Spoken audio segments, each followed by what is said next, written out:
Good evening. I hope you guys are all doing great.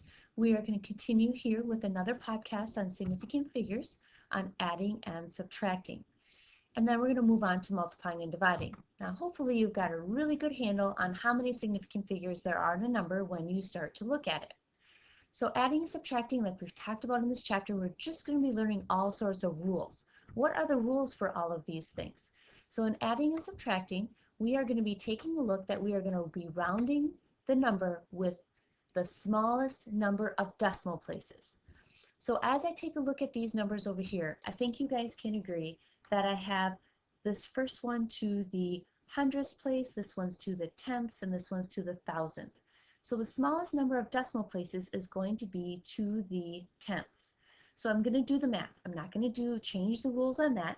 So when you punch this into your calculator or you add it in your head, I got 31.123.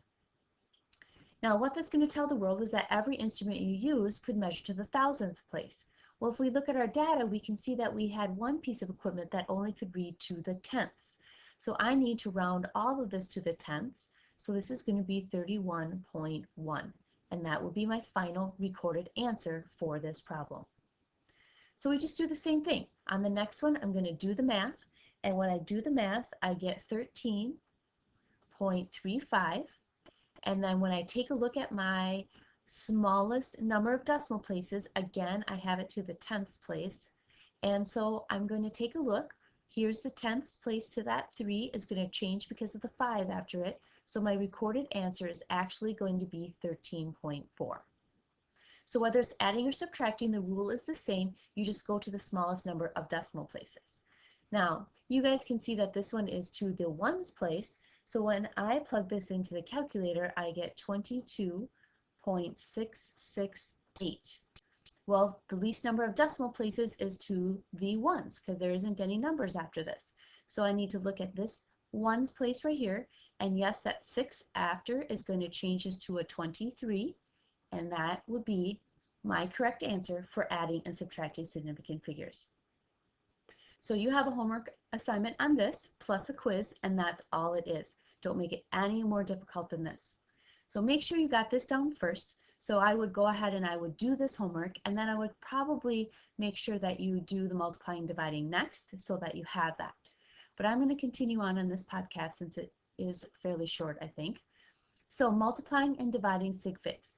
Now in adding and subtracting, we were taking a look at the least number of decimal places. Well, now we are going to take a look at how many total sig figs there are in the problem and round to the number with the smallest number of sig figs.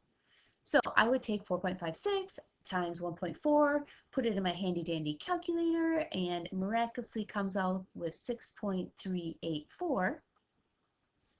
And when I take a look at my numbers, I can see that this has 3 sig figs and this one has 2. So I have a number with only 2 sig figs. That means my answer has to also be in only 2 sig figs. So this is going to be 6.4 is going to be my answer. So same thing for multiplying and dividing. So when I take a look at this first number, you guys can see that this first number that I have 4 sig figs and this one I have 3. So when I punch this in my calculator, I got this entire register filled. It was huge. And so I'm just going to take a look at that. I have this as my placeholder. Hopefully you're looking at the same thing. Calculate it with me. And then I have a 2, a 7, and a 9 because this 9 is not going to change. So I have 3 significant figures there because I had 2 placeholders at the front. Keep going. Again, remember we count this 0 here. So I have 3 significant figures in this number. We also count this 0 here, so this is going to be 4 significant figures. I multiply those two together and I get 7.222. And I only need 3 significant figures because that's the smallest number of sig figs. So my recorded answer to the rest of the world is 7.22. Okay, my last example here. Keep in mind that all these zeros are placeholders, so I really only have 1 significant figure in 40,000. And I have 2 in 21. And so when I punch this in, I get 1,904.76. We don't really care about all that, but that's what you're looking at in your register. And I need one significant figure, so I'm looking at this 1. Yes, that 9 is going to move that up. I just don't write a 2. I need to write the rest of the placeholders. My answer is 1,904. I need to have a number close to that. So then my placeholders are going to go out to 2,000. This is my answer, one significant figure. Don't get sloppy and write this and like, oh, I know how to round that, and then throw a decimal place at the end. That makes that 4 significant figures. Okay, so 2 different rules. Adding and subtracting, remember it's the smallest number of decimal places. Multiplying and dividing, it is the least number of sig figs. You have to keep both of these separate and make sure that you understand how to apply your significant figures.